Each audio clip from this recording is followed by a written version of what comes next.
Hey everybody, it's Willy the Composer here. And things have been getting interesting on YouTube. It's starting to feel like 2016 all over again. I mean, Leafy is back, and honestly, his videos are better than ever. And I don't care what you think about him. I think he's funny. Also, Grade A Under A made a video. It's crazy. Like, I really do hope he comes back in earnest. His first video back wasn't a bad one. PewDiePie's back on top, in good graces with YouTube. All kinds of things are happening. I mean, what's next? Donald Trump winning the election? No, but what was most interesting is people are back to hating Keemstar. Well, I guess maybe they always did. It just kind of died down, and Keemstar went back to doing what he does. And I did make a video in 2016 about Keemstar where I didn't really defend him per se, but I did kind of, in a sense, stick up for him, and I guess I defended his right to exist as a content creator and just said, look, he's entertaining.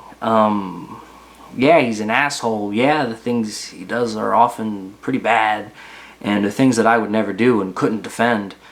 But at the same time, I think he's entertaining. He's like, you know, a train wreck, you know, and if that makes me bad for watching him, then I guess I'm bad. But I never really did watch Keemstar all that much, and I've probably watched him once, maybe per year since 2016. But the reason I'm talking about him is because H3H3 made a video about him. And it's just, and it was just one of the most interesting videos I've seen in a while. Not because I agreed with what H3H3 was saying. I did agree with some of what he said, and I disagreed with some of what he said. But I guess I'll just get into the video. H3H3 made this video about Keemstar, and the reason he did was because Keemstar started going after Ethan Klein. That's who I'm calling H3H3. Yeah, you know who that is. I made, you know, I've referenced him in videos before, because I liked his channel. I've followed him way back in 2015, I think, was when I first saw him. And I just thought he was funny. I just thought that he was doing the same thing that everybody else was doing, just talking about other people, basically, and criticizing them. Except he did have a certain self-awareness about him.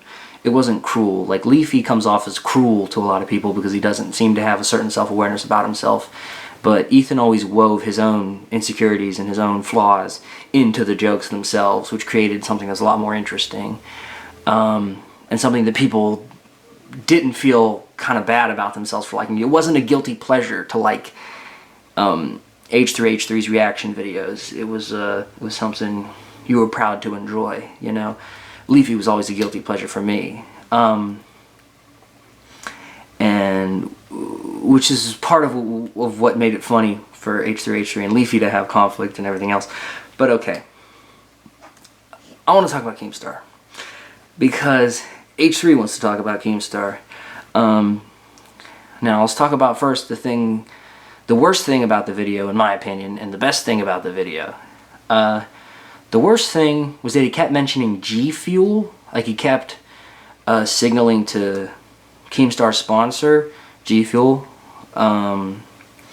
insinuating that G Fuel shouldn't be sponsoring Keemstar, and that he doesn't deserve to make money from that sponsorship for doing the things that he's done. And I just want to say that I don't like that. I think that's scummy behavior. I actually think that's bad behavior. Every time he brought that up, it made me sick to my stomach. I just don't think that that's right, to go after someone's sponsors. I don't think you should ever do it. Even like eye for an eye, like somebody came after my sponsor, so I'll come after theirs. Even in that sense, it's wrong. But Keemstar never did that even, so like it's weird for Ethan to do that, to try to take away money from Keemstar. I don't think that necessarily Keemstar deserves to have that happen to him. I don't really necessarily think anybody deserves to have that happen to him. I think if somebody wants to give somebody else money to show the product, I think that that's perfectly fine, and people say, well, that's a bad reflection on the company. It shows that they support that. I never really felt that way. I never really bought into that. And I just generally think it's a scummy thing to do, no matter who's doing it to whom. I think, you know, Charles Manson should get sponsors. I think if people want to sponsor him, he should be sponsored. And trying to blacklist people from getting sponsorships is just wrong. Like, it borders on cancel culture, which I loathe. It's in a sense saying that Keemstar doesn't deserve the platform that he has. And maybe H3 does feel that. I don't feel that way. I think if somebody has a platform, they kind of deserve it. There's a reason people are watching, and yeah. There's a reason people watch him. People find him entertaining, and I understand why, because I'm one of them. I do find Keemstar entertaining. Like, it's not because I am on his side or I would do the things that he does. I could never consider calling someone a pedophile if I wasn't absolutely sure. Like, if I didn't see the evidence for myself or have some sort of legal like conviction, like have a record to go off of, I wouldn't do that. I just don't think like that. I'm not that kind of person. Like, but Keemstar is. And Keemstar is a very simple person to understand. Everybody who has interacted with people, you know, everybody knows somebody like Keemstar in their life. We've all known people like that who think of themselves first. If it's good for Keemstar, that's what Keemstar will do. It's not like a question of how it could affect other people or what would happen to other people if he did this. If Keemstar does it, it's probably because it was better for him. And you know something, in a way, to a lesser extent, everybody thinks this way. Everybody has their best interest in mind and does the thing that's best for them. We all make sacrifices, but ultimately those sacrifices are because in the end those will benefit us as well. Unless you sacrifice your life, in which case that insinuates that you believe in something greater than yourself, which is a whole other issue. But the point is, in our daily lives, unless we're actually literally throwing ourselves in front of the bullet, we ultimately do what's best for ourselves. Keemstar is just kind of more open about that, and he has taken it to a further degree. He doesn't just do what's good for him. It's more like, if it's good for him, then he must do it. You know, it's a certain kind of, it's a kind of megalomania. He does think better of himself than he actually is. And that kind of confidence can get people to believe in you, you know, but you know what they say, you know, you can fool some of the people some of the time. You can fool some of the people all the time. And you can fool all the people some of the time.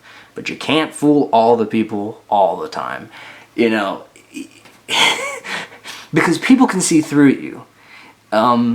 If you're not one of the, if you don't have people taken into you and believing everything you say, you know, if you're not some kind of, what's the word? If you're not some kind of figure like that, there are always people that can see you for what you are. People are good at reading other people. That's part of our evolution.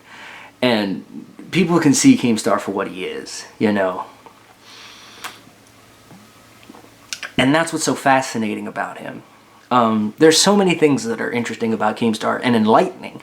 And you can learn to see these things in Keemstar and apply them to your real life to help you maybe avoid toxic people in your life, you know. Because I can totally put myself in Keemstar's position. I can totally see his perspective. I can totally understand how he thinks.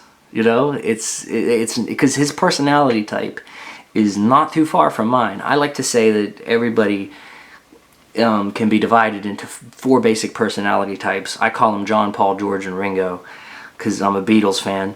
But, You can think of them any way you like, but those have subdivisions. I'm a John, and Keemstar is also a John. He's also, but he's a different kind of John. He takes it to a different extreme. I do think that there's probably some deep-seated insecurity. I do think that he's actually probably deep down an insecure person, unless he actually is a psychopath, which he might be. I can't say that. I don't think he would ever actually kill someone. He certainly wouldn't admit to doing that. But would he do something that might potentially kill someone because it would bring him attention and possibly money? Yeah. Yeah, he would, yeah. He would definitely step on a few toes on his way up the ladder. And is that a good thing to do to other people? I don't think so. I don't. But to his perspective, whatever's best for him is best. And that's the end of the conversation. And honestly, I don't entirely... I'm not entirely out of that perspective, outside of that perspective. I don't find that baffling or incomprehensible or absurd. I actually see the logic in that. Now,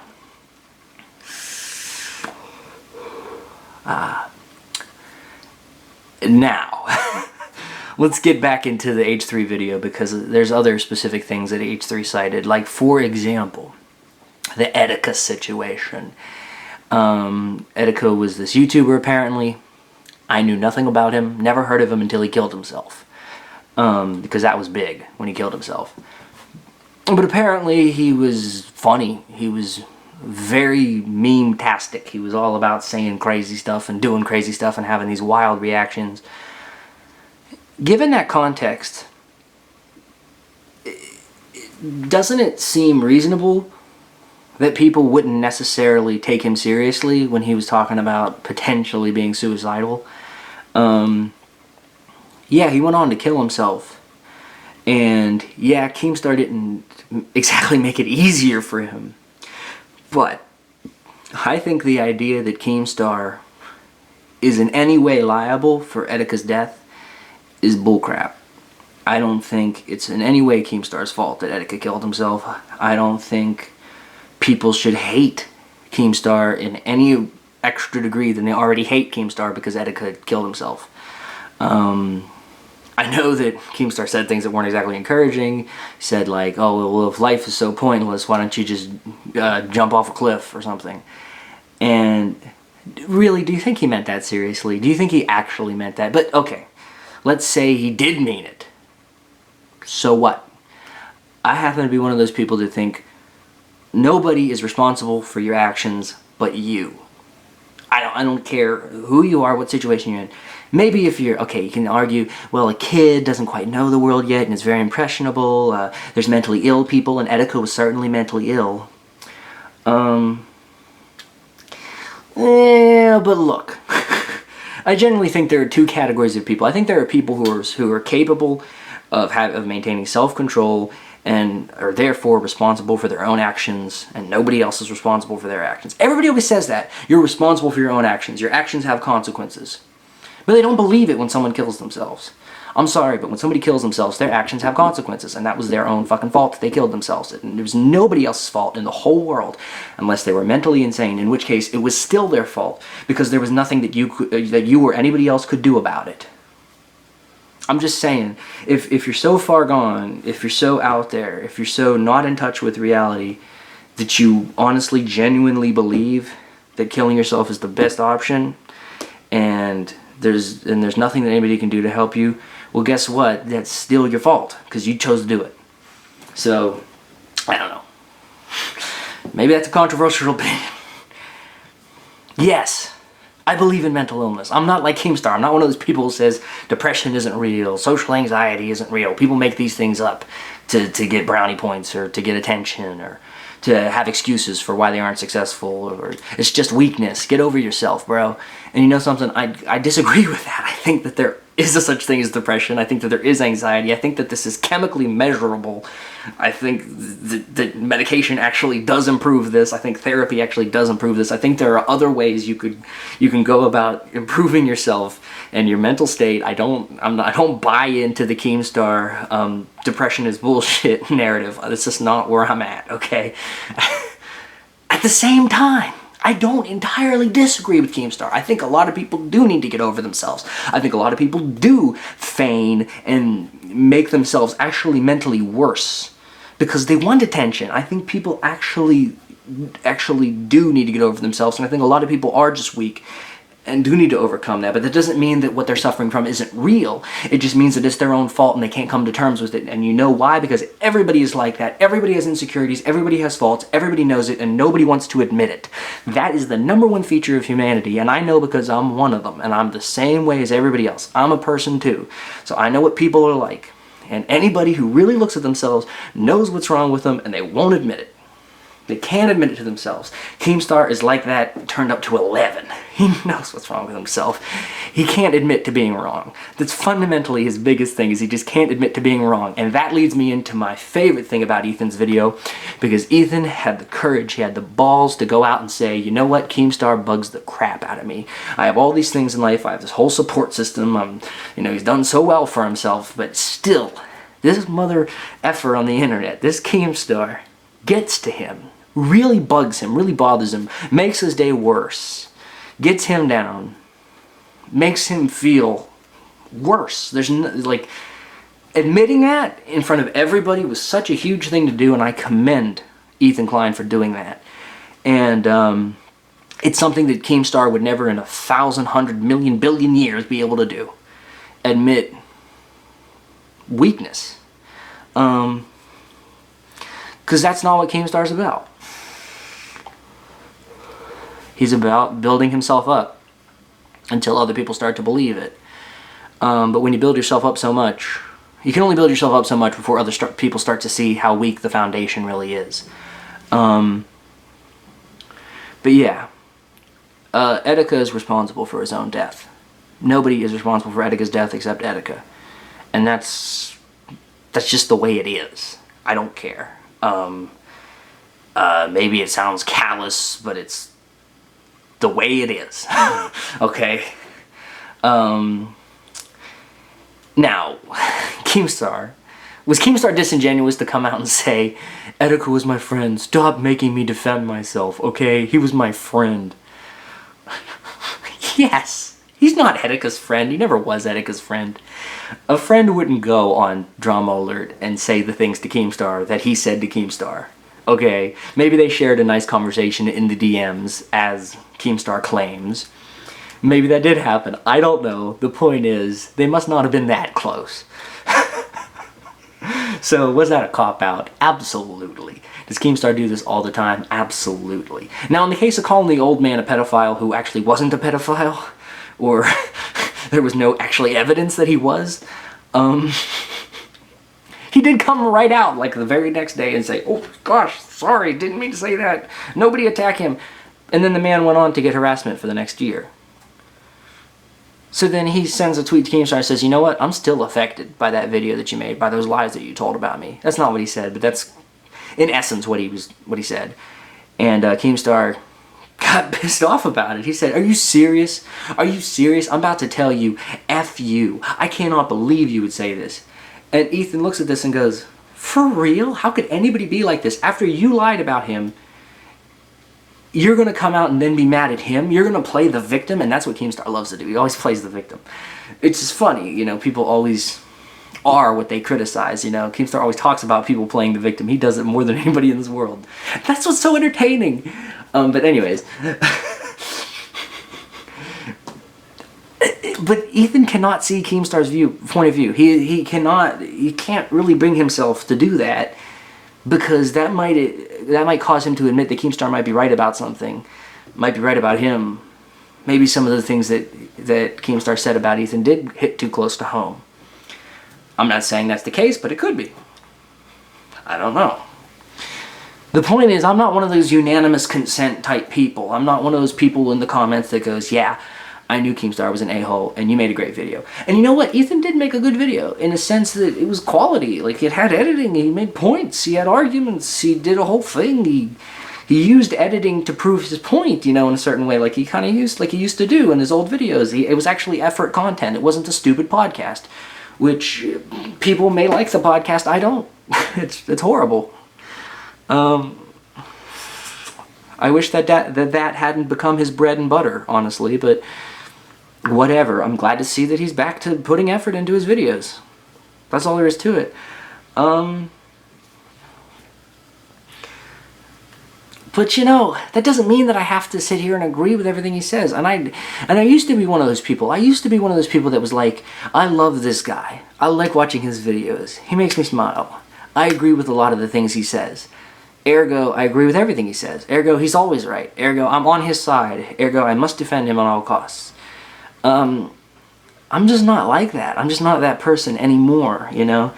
I kind of used to feel that about certain creators and things like that, but as time goes by, you see flaws in everybody, and you start to realize that's how people are. You know, people are flawed, people are imperfect, and I don't, you know, and everybody will say, like, oh, I know that Ethan's not perfect, but Keemstar is such an a-hole, and that video was airtight.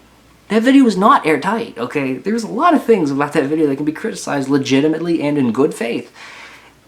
And that's the way it is with most commentary channels, honestly, that make videos about other people. Because in a sense, Ethan still is not that different from Keemstar. The only difference is that his methods are different. And that, like, they both try to appear to be good people. The difference is Ethan is more successful at it. Because maybe deep down he is a better person, but I still don't necessarily... But I don't get the point that it's so bad to the point where you have to approach canceling Keemstar. You have to go after a sponsor. That really messed with me. And Ethan was always like that. He was always internet police. He was always, you know, time to stop. And in a sense, he meant it. Like, he wasn't just joking. He meant time to stop. Like he wanted to cancel Prank Invasion. He wanted to cancel the stupid prankers. You know, were those videos stupid? Did they contribute nothing to society? Were they detrimental? Were they harmful? Yes, I agree. That doesn't mean that they shouldn't have the ability to make those videos as much as they want. And if people want to watch them, then people will watch them. You know, I don't think anybody has a platform that they don't deserve. At the end of the day, there's a reason people click, there's a reason people subscribe, there's a reason people like.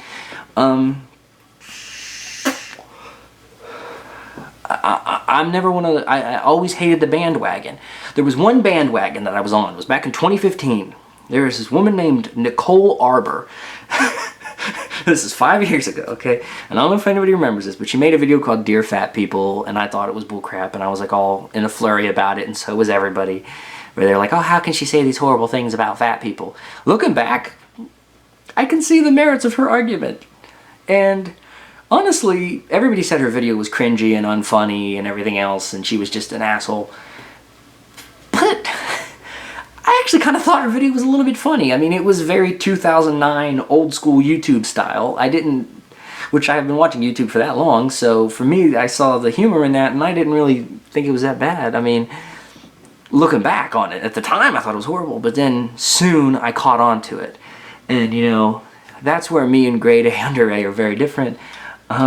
Is that he is one of those type people too, one of those justice type people, one of those YouTube justice people, keyboard warriors, and like you know, that kind of thing where they go, this person makes bad videos and they're a bad person and they should feel bad, and also this shouldn't exist, therefore this shouldn't exist. They don't say that this shouldn't exist, but sometimes they do, but they often imply that this doesn't have a right to exist, and I don't think that that's fair. I don't think that that's ever fair. I think that every form of content has a right to exist and should exist. And if you don't like it, don't watch it, you know. There's nothing wrong with criticizing it, but when you take it to the point of calling up sponsors or flagging videos or, you know, well, he steals content, he deserves it, well, he doxes people, well, he ruins people's lives, well, he makes people want to kill themselves. But what has he actually done? Has he broken a law? Has he done something illegal? Has he actually physically hurt someone? That's really, at the end of the day, that's all that matters to me, because the rest is just internet bullcrap. And maybe that's callous to reduce people's real emotions to internet bullcrap, but okay. Yes, I agree. Your emotions are real. Your feelings are real. You feel the way you feel, and there's not a lot you can do about that, and it takes time to adapt to everything. Yeah, okay. At the same time,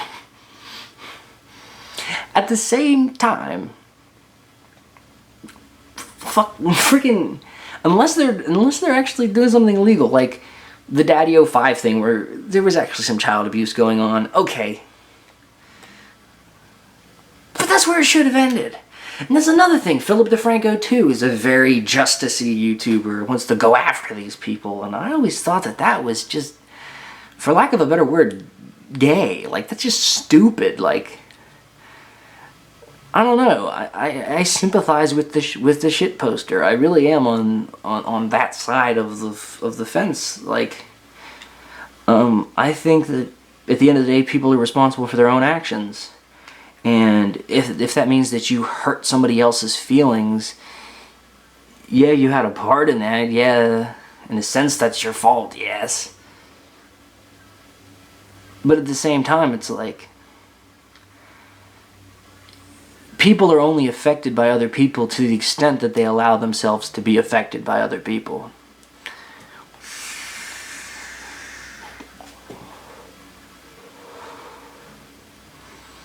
Like, if I made a video talking crap about someone, you know, and my audience went and harassed that person, which wouldn't happen, ever. Is that my fault? No. They're responsible for their actions. You know, nobody else is responsible for your actions. Video games don't cause violence. It's just how I feel. If people are of the mind to do that sort of thing, they're going to do it. Does you giving the impetus for them make that thing happen, make it possible? Yes. Okay, fair enough. Would people have harassed Anita Sarkeesian if Gamergate people hadn't made videos about her? Not as much as she got. Fair enough. Whatever she did get. Fair enough. Okay. Is that their responsibility? No. Nobody's responsible for your actions but yourself. Get over it.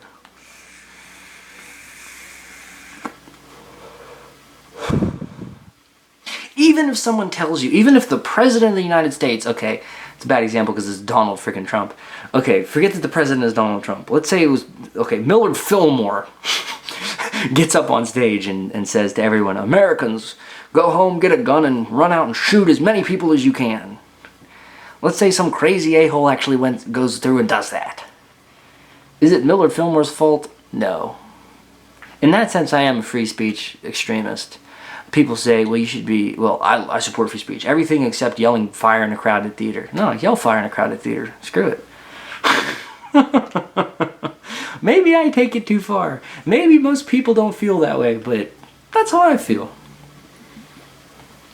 Keemstar wants to yell fire in a crowded theater. Let him. Should he be arrested for it? No. Should he have his livelihood taken away for it? No. But should people have the ability and the opportunity and the right to call him out for that? Yeah, sure.